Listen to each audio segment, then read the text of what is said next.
प्रधानमंत्री मोदी रहेंगे 17 साल 6 महीने 6 दिन तक पद पर, भविष्यवाणी करने वाले विजय बंसल पहुंचे अयोध्या। 2025 में बिहार और 2026 में बंगाल में एनडीए की बनेगी सरकार, कहा प्रधानमंत्री के पास है 21 रत्न। अयोध्या। दिल्ली के प्रसिद्ध भविष्यवक्ता विजय बंसल मंगलवार को रामनगरी अयोध्या पहुंचे।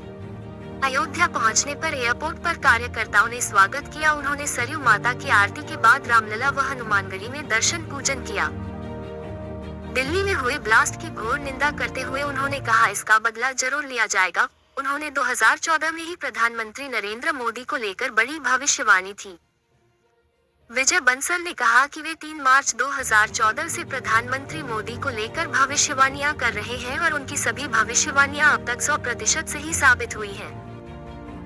उन्होंने दावा किया कि प्रधानमंत्री मोदी कुल 17 साल 6 महीने 6 दिन तक पद पर बने रहेंगे। उन्होंने बताया कि वर्ष 2014 से अब तक वे कई बार प्रधानमंत्री को पत्र भेज चुके हैं, जिनमें किए गए पूर्वानुमान, चाहे दिल्ली चुनाव हो, उत्तर प्रदेश या अन्य राज्यों के, सभी सही निकले हैं। हाल ही में 14 जुलाई 2025 को भेजे गए एक पत्र में उन्होंने आगामी विधानसभा चुनावों को लेकर भी भविष्यवाणी की है। बंसल के अनुसार 2025 में बिहार विधानसभा चुनाव में एनडीए गठबंधन को 127 सीटें +7.46% मिलने की संभावना है। वहीं 2026 के पश्चिम बंगाल विधानसभा चुनाव में बीजेपी एनडीए गठबंधन को 152 सीटें +4.29% मिलने का अनुमान है। विजय बंसल ने कहा कि प्रधानमंत्री नरेंद्र मोदी के पास ऐसे 21 रत्न हैं जो देश को विकसित भारत की दिशा में आगे बढ़ा रहे हैं। इनमें कई राज्य के मुख्यमंत्री, गृह मंत्री, वित्त मंत्री, विदेश मंत्री सहित कई केंद्रीय मंत्री शामिल हैं। उन्होंने कहा, अयोध्या में प्रभु श्री राम के चरणों में आकर आशीर्वाद प्राप्त करना मेरे लिए सौभाग्य की बात है। मेरी सभी भविष्यवाणियां अब तक सही साबित हुई हैं और आगे भी होती रहेंगी। विजय बंसल ने ये भी बताया कि वे लगातार चुनावों से पहले लिखित रूप से प्रधानमंत्री, मुख्यमंत्री और विभिन्न राज्यों की एग्जिट पोल रिपोर्ट भेजते हैं, जिनके सही निकलने पर उन्हें प्रधानमंत्री की ओर से शुभकामना पत्र भी प्राप्त हो चुका है। अयोध्या दौरे पर उनके साथ सुभाष अरोड़ा, कुलदीप भटनागर, प्रदीप झाला सहित अन्य सहयोगी उपस्थित रहे।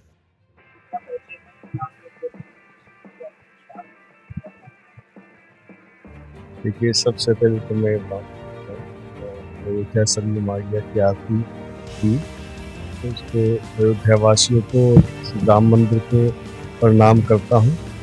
पिछली बात करने से पहले एक बड़ी दुखद घटना दिल्ली में आतंकवाद की हुई, तो उसकी मैं घोर निंदा करता हूँ और जल्द से जल्द मैं तो ये कहूँगा, आदरणीय मोदी जी का, आदरणीय शाह जी का नेतृत्व तो वैसा है, जो भी लोग इसमें शामिल हैं वो बच नहीं पाए।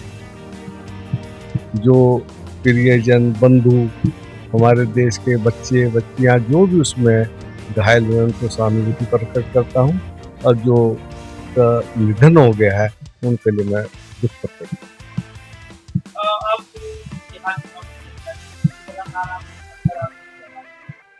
जहाँ तक बिहार चुनाव का विषय है, उसके लिए तो 14/7/2025 को मैंने आदरणीय मोदी जी को, आदरणीय शाह जी को, श्रीमान योगी जी को, श्रीमान नीतीश कुमार जी को पत्र एक भेजा हुआ है, जिसमें मैंने पहले से ये लिखा हुआ है 127 ±7.48। इसका मतलब ये हुआ मिनिमम 127 सीटें, मैक्सिमम 135-36 सीटें बीजेपी एनडीए को मिलने वाली।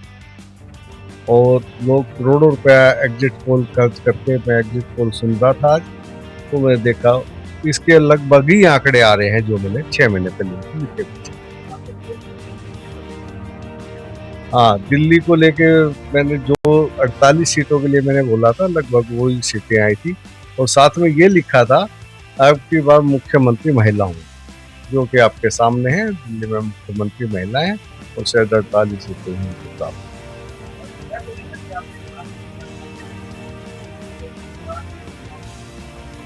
अयोध्या का मैंने पहले ही बोला था, शायद एमपी का इलेक्शन में शायद बीजेपी पीछे छूट जाएगी, और लेकिन ये साथ में मैंने बोला था बीजेपी एनडीए की, हमारे मोदी जी के करेंगे। और जितना विकास कार्य आज देश में चल रहा है, उन सब को देखते हुए आने वाली पीढ़ी को ये विश्वास करना मुश्किल हो जाएगा। कभी हमारे देश की वडनगर की धरती पर ऐसे मानव ने जन्म लिया था जो 24 घंटे, 22 घंटे, 18 घंटे काम करते हुए देश को आगे बढ़ा रहा है और उनके नेतृत्व में देश आगे बढ़ा। ये 19 रत्न मैंने मोदी जी के चुने हुए हैं और ये सब केंद्रीय मंत्री हैं, मुख्यमंत्री हैं, प्रधानमंत्री जी अनवरत लगातार इनके सबके साथ लेकर के और अपना कार्य करते हैं और देश इन सब के नेतृत्व में आगे बढ़ता है। ऐसा समय आएगा जैसे हम कल्पना करते थे विश्व गुरु बनने में भारत को कोई नहीं रोक सकता। इसकी प्रगति दिन पे दिन बहुत तेजी से आगे बढ़ रही है।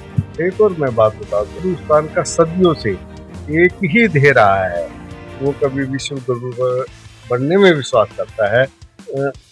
अग्नि शास्त्रों में, अस्त्रों में, परमाणु बम में, युद्ध में विश्वास। हम विश्व का नेतृत्व करना चाहते हैं आध्यात्मिकता की।